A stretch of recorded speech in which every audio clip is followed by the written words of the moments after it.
Assalamu alaikum to all of you. Today we will discuss about mass spectrometer या mass spectrometry. Last time जो हमने topic पढ़ा था उसमें हमने आइसोटोप्स के बारे में डिटेल से पढ़ा था, वो आपने लेक्चर देख लेना है। उसके बाद आपको इसका मेन इसके पर्पस का पता चलेगा। अब ये जो मास स्पेक्ट्रोमीटर इंस्ट्रूमेंट है, हमारे पास एलिमेंट हैं। अब सोडे ने कहा कि जो एलिमेंट्स हैं, उसने डाल्टन की थ्योरी को गलत पेश किया। उसने कहा कि जो एलिमेंट्स हैं उसके डिफरेंट एटॉमिक मैसेज, उनके जो एटम्स हैं वो डिफरेंट होते हैं। किस बेस पे? एटॉमिक मैसेज की बेस पे, जिनको हम कहते हैं एटॉमिक, जिसको हम कहते हैं आइसोटोप्स। अब उन आइसोटोप के एटॉमिक मैसेज को मेजर करने के लिए एक इंस्ट्रूमेंट बनाया गया जिसे हम कहते हैं मास स्पेक्ट्रोमीटर। जैसे हमारा बॉडी वेट है, अपना बॉडी वेट मेजर करने के लिए एक इंस्ट्रूमेंट यूज करते हैं जिसे हम कहते हैं वेट बैलेंस।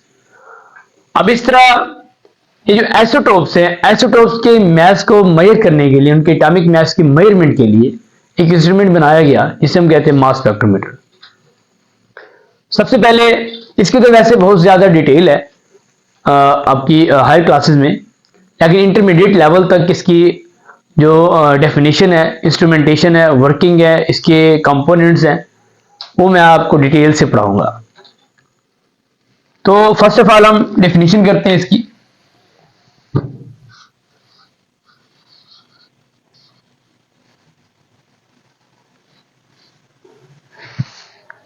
डेफिनेशन में वो लिखता है कि it is an instrument, it is an instrument that determines the exact masses of different isotopes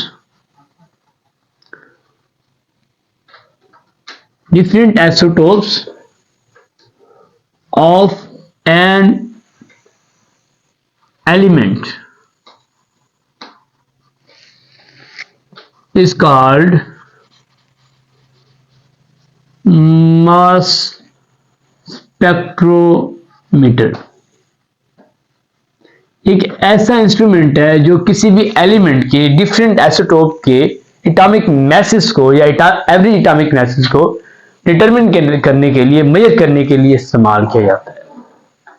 अब ये जो मास स्पेक्ट्रोमीटर है, इसकी दो टाइप्स हैं, एस्टन मास स्पेक्ट्रोमीटर और डेम्पस्टर मास spectrometer.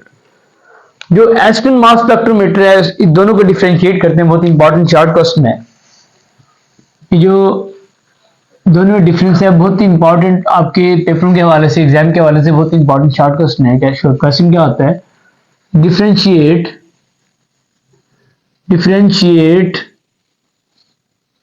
between Aston's and Dempster mass spectrometer। ये आपके बोर्ड के एग्जाम में अक्सर शॉर्ट क्वेश्चन के तौर पे आ जाता होता है। उसमें आपने क्या करना है, परेशान नहीं होना, बहुत इंपॉर्टेंट शॉर्ट क्वेश्चन, बहुत ही इजी है। कैसे लिखेंगे? मैं दो पॉइंट्स इंपॉर्टेंट लिखता हूं इधर, एस्टन्स और डेम्पस्टर। दूसरा कौन सा है? डेम्पस्टर। अब जो हमारे पास ओल्ड इंस्ट्रूमेंट है मास स्पेक्ट्रोमीटर का, वो एस्टन है, और जो लेटेस्ट है वो डेम्पस्टर है। एक पॉइंट तो ये हो गया कि it is an old mass spectrometer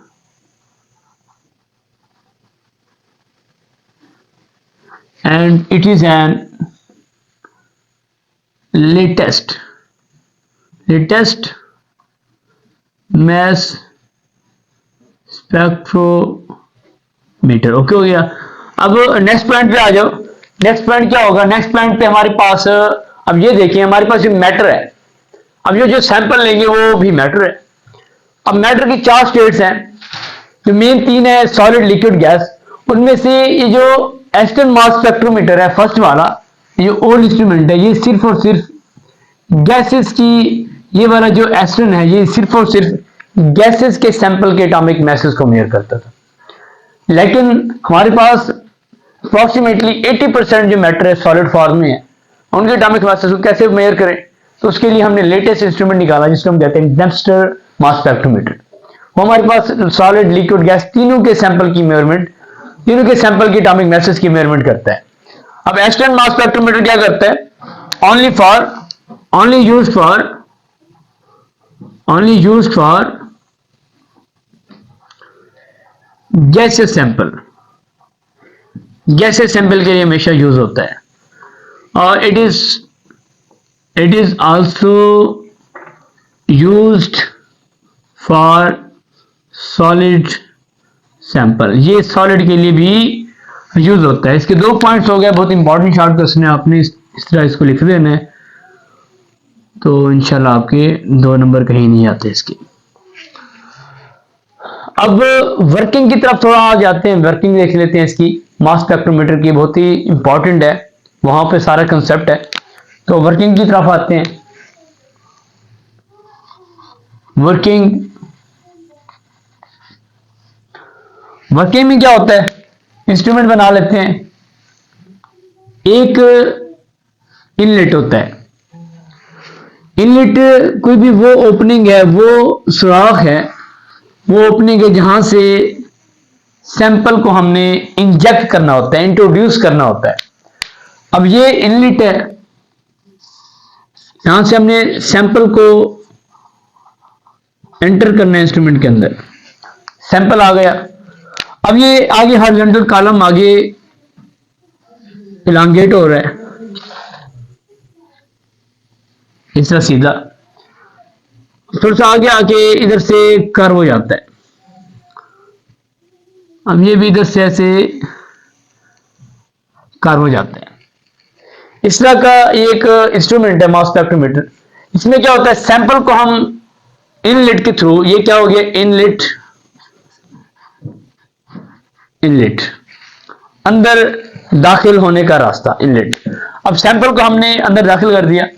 अब इधर क्या होता है? एक फिलामेंट लगा होता है, इधर एक फिलामेंट लगा होता है। इस फिलामेंट को हम बैटरी के नेगेटिव टर्मिनल से जोड़ देते हैं, बैटरी के नेगेटिव टर्मिनल से। और नीचे इस जगह पे एक प्लेट लगी होती है, इस जगह पे एक प्लेट होती है जिसको हम बैटरी के पॉजिटिव टर्मिनल से जोड़ देते हैं। जिसको नेगेटिव टर्मिनल से जोड़ेंगे वो कैथोड बन जाएगा, जिसको पॉजिटिव से जोड़ेंगे बैटरी के टर्मिनल से वो एनोड बन जाएगा। ये क्या बन जाएगा? कैथोड, और ये बन जाएगा एनोड।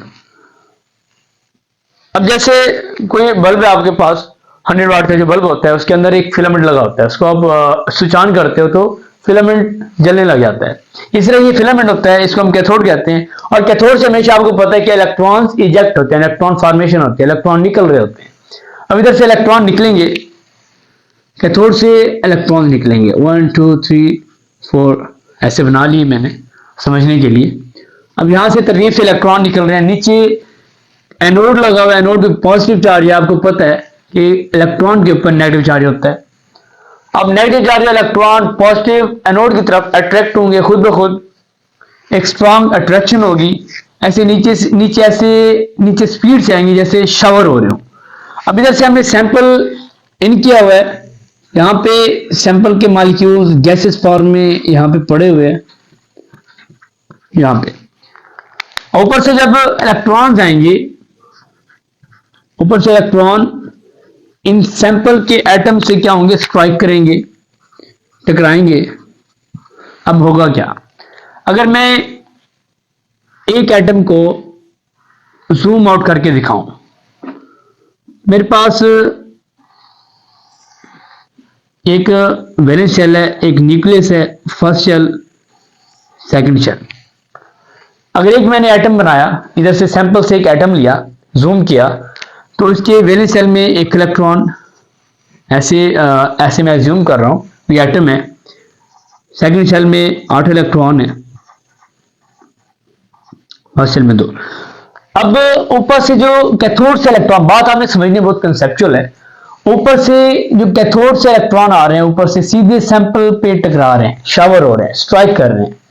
अब इधर जब टकराएंगे तो इसके जो सैंपल के एटम है, इनके वैलेंस शेल में से इलेक्ट्रॉन पे आके टक्कर मारेंगे। ऐसे सीधा इलेक्ट्रॉन आया, इधर आके इसने स्ट्राइक किया, टकराया, तो ये इलेक्ट्रॉन भी निकल जाएगा और वो भी बाहर आ जाएगा।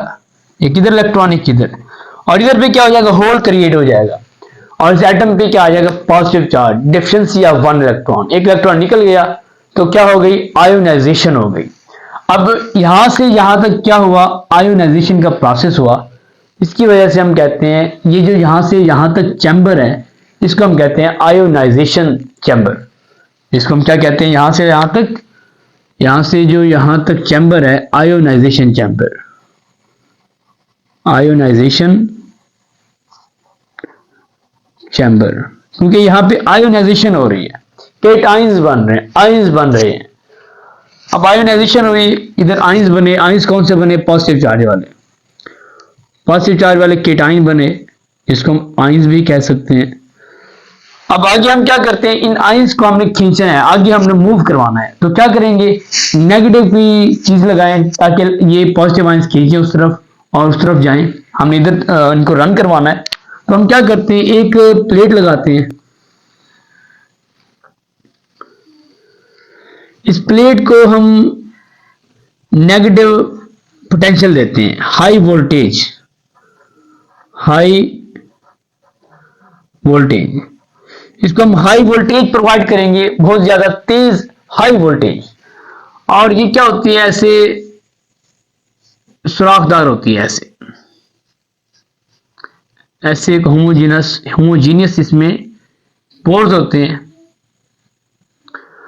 अब इसमें से क्या होता है, इसमें से सैंपल स्पीड से निकलता है। हम इतना हाई पोटेंशियल देते हैं, हाई नेगेटिव पोटेंशियल देते हैं कि जो पॉजिटिव चार्ज है स्पीड से अंदर यहां पे चिपकते नहीं है, यहां पे स्टिक नहीं करते। यहां से ऐसे आते हैं स्पीड से और आगे स्पीड से बाहर निकल जाते हैं, स्पीड से ऐसे इधर आ गए। अब बहुत सारे पॉजिटिव चार्जेस निकल रहे हैं, कुछ इस तरफ जा रहे हैं, कुछ इस तरफ, इधर जा रहे हैं, कुछ इधर जा रहे हैं। तो सबके डायरेक्शन डिफरेंट डिफरेंट है। हमने इसको एक होमोजेनियस एक लाइन में आगे पहुंचाना है, बिल्कुल सीधा।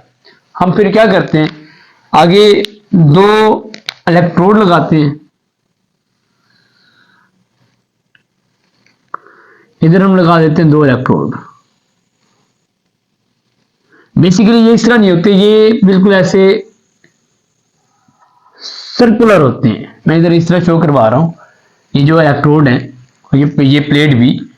अब इसमें क्या करते हैं, जैसे एक आप सिक्कल हो, एक 5 रुपए वाला सिक्कल हो, उसके सेंटर में आप सुराख कर दो।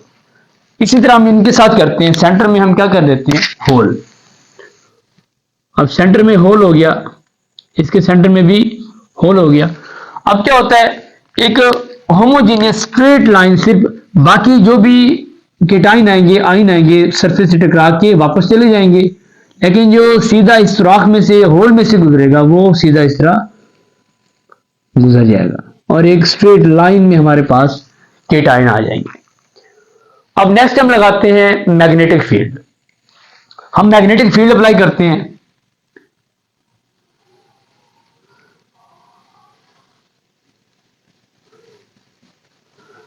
हम मैग्नेटिक इधर फील्ड अप्लाई करते हैं।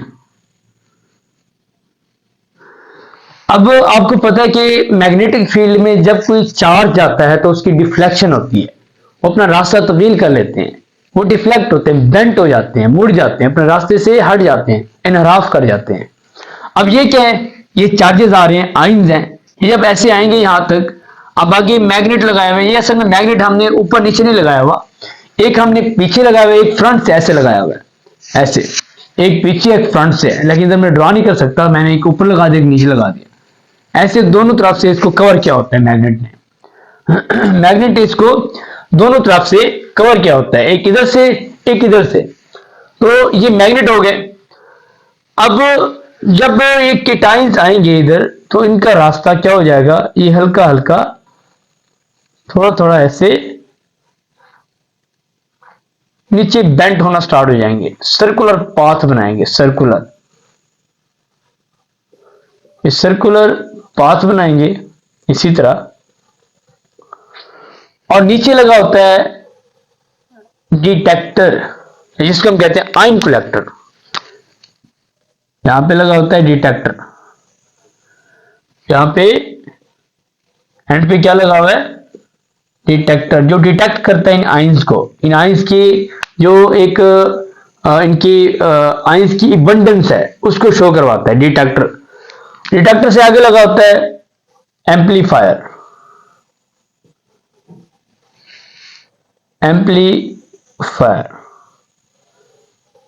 इसके बाद नीचे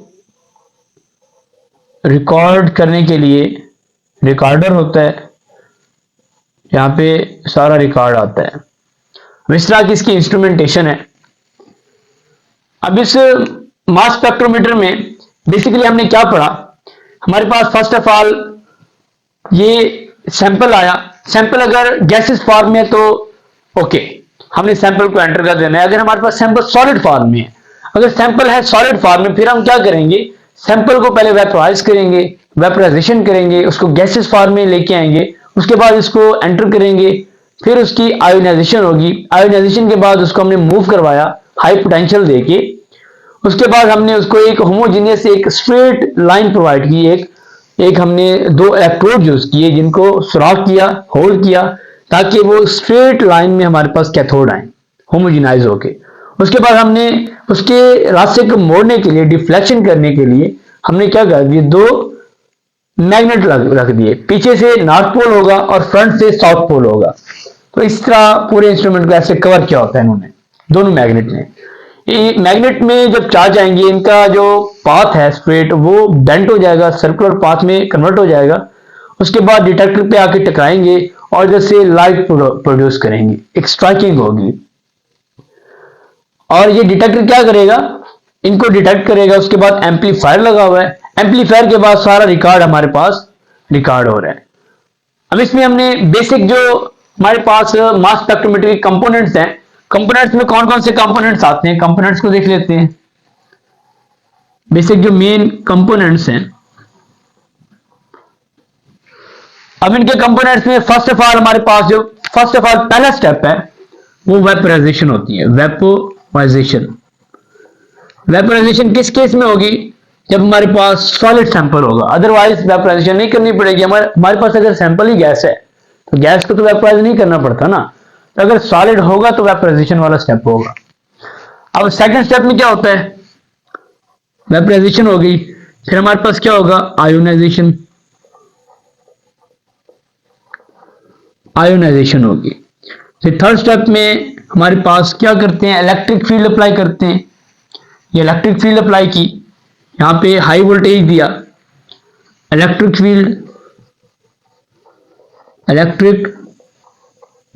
फील्ड। उसके बाद फोर्थ में हमने मैग्नेटिक फील्ड